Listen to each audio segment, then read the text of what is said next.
रात के 2:13 में एक पुलिस स्टेशन के फोन पर एक कॉल आया। कॉलर सिर्फ इतना बोला, गली नंबर 7 में जो घर खाली है वहां किसी ने लास्ट नाइट एक बच्चे की आवाज सुनी थी और अब भी किसी के रोने की आवाज आ रही है। पुलिस ने पहले इसे मजाक समझा, लेकिन अगले ही दिन उस गली के कोने से एक लाश मिली और उस लाश के पास एक टॉय कार पड़ी थी। बिल्कुल नहीं, जैसे किसी बच्चे ने अभी अभी छोड़ी हो। लेकिन सबसे डराने वाली बात यह थी, उस घर का दरवाजा अंदर से बंद था। ये कहानी है इंस्पेक्टर आरफ की, एक ऐसे पुलिस ऑफिसर की जो क्राइम केसेस को लॉजिक से सॉल्व करता था। ना वो भूतों पर मानता था, ना अंधविश्वास पर। लेकिन जब उसे गली नंबर 7 का केस मिला तो उसके लॉजिक की भी सांस अटक गई। आरव ने फाइल खोली। केस का नाम था मिसिंग बॉय ऋषि, एज 8। ऋषि 1 हफ्ता पहले स्कूल से वापस आते वक्त गायब हो गया था। ना फुटप्रिंट्स मिले, ना किडनैपर का क्लू, ना कोई रैंसम कॉल। बस एक चीज मिली थी, ऋषि के स्कूल बैग के पास एक पुराना सा की चेन जिस पर लिखा था रूम 13। आरव ने लोकल लोगों से पूछताछ शुरू की।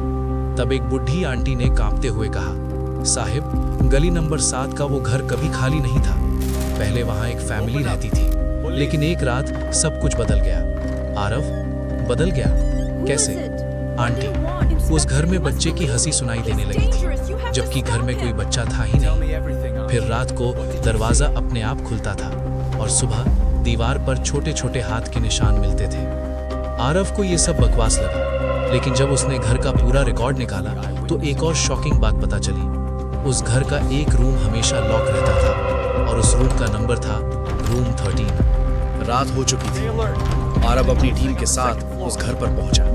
जैसे ही वो गेट खोलकर अंदर गया, एक ठंडी हवा का झोंका आया और तब उन्हें एक आवाज सुनाई दी, माँ, मुझे बाहर निकलना है। सब फ्रीज हो गए। आरव ने टॉर्च इधर उधर घुमाई। खाली कमरा, खाली हॉल, खाली सीढ़ियां।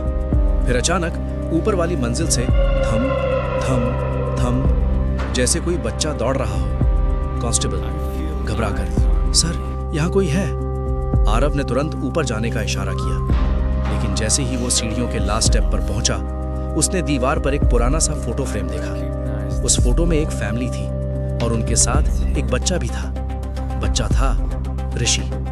आरव ने नीचे आकर ओल्ड प्रॉपर्टी पेपर्स चेक किए। पता चला कि 6 महीने पहले इस घर को एक आदमी ने खरीदा था। नाम था समीर मल्होत्रा।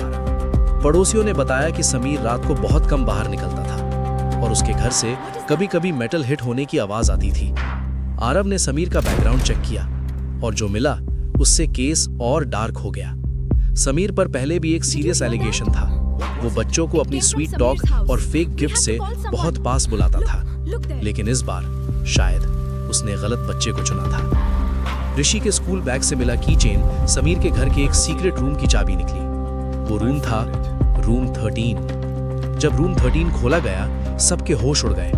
अंदर एक पुराना मैट्रेस था, दीवार पर मार्क्स थे और कॉर्नर में एक टॉय कार पड़ी थी। लेकिन रूम का सबसे डरावने वाला चीज था दीवार पर लिखा हुआ एक मैसेज, मैं जिंदा हूं। आरव की आंखें सख्त हो गईं। अगर ऋषि यहां था तो कहां गया?